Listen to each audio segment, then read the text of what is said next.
नमस्कार किसान भाइयों, आपका स्वागत है हमारे YouTube चैनल पर, जहां हम खेती से जुड़ी सही और उपयोगी जानकारी लेकर आते हैं। आज का हमारा टॉपिक है DAP या NPK में कौन सा खाद ज़्यादा ताकतवर है।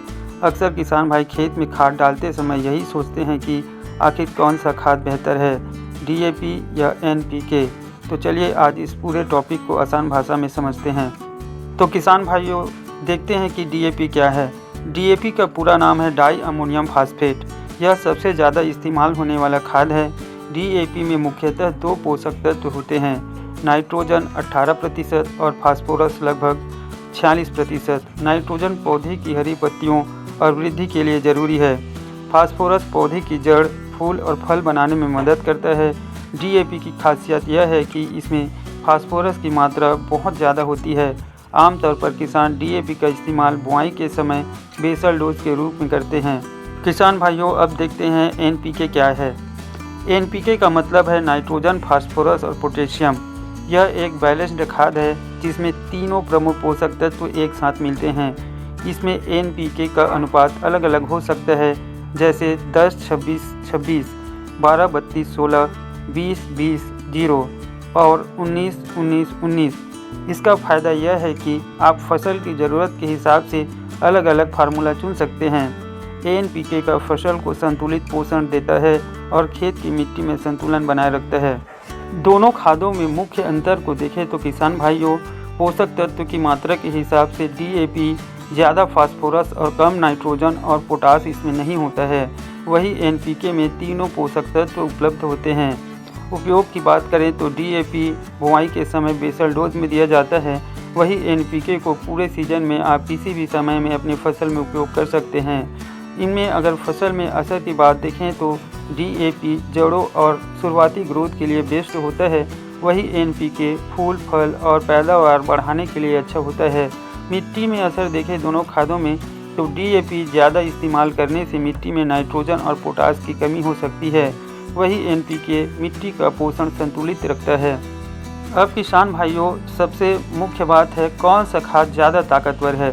ताकतवर का मतलब सिर्फ ज़्यादा असरदार नहीं बल्कि सही समय पर सही असर करना है। अगर शुरुआत में जड़ जमाना है तो DAP ताकतवर है, लेकिन अगर फसल को पूरे समय संतुलित पोषण देना है तो NPK ज़्यादा ताकतवर है। असली ताकत इस बात पर है कि किसान भाई DAP और NPK का संतुलित इस्तेमाल करें। सिर्फ DAP डालने से फसल की पैदावार इतनी नहीं बढ़ती जितनी NPK से मिल सकती है। किसान भाइयों, बात आती है कौन सी फसल में कौन सा खाद डालें। तो पहला है धान और गेहूं में बुआई के समय DAP जरूरी, बाद में NPK। दूसरा देखें तो दलहनी में चना, अरहर, मूंग जैसी फसल में DAP के जगह NPK ज़्यादा असरदार, क्योंकि पोटास भी चाहिए। तीसरा देखें तो तिलहन में सरसों और सोयाबीन जैसी फसलों में NPK बेहतर होता है और ख़ासकर 20-20-0 या 12-32-16 का उपयोग करें। चौथी देखें सब्जियों में, जैसे कि NPK फार्मूला 19-19-19 अच्छा है, क्योंकि ये बैलेंस देता है और उत्पादन भी बढ़ाता है। आमतौर पर हमारे किसान भाई क्या गलतियाँ करते हैं, जैसे सिर्फ DAP का ज़्यादा इस्तेमाल करना, मिट्टी की जाँच न कराना, फसल के हिसाब से सही NPK का फार्मूला न चुनना, एक ही समय पर ज़्यादा खाद डाल देना। ऐसी गलतियां किसान भाई अक्सर करते हैं। सही तरीके से खाद का उपयोग कैसे करें। बुआई के समय DAP प्लस थोड़ी यूरिया का उपयोग करें। फसल बढ़ते समय NPK का बैलेंस डोज का उपयोग करें। मिट्टी के टेस्टिंग रिपोर्ट के हिसाब से खाद का चुनाव करें।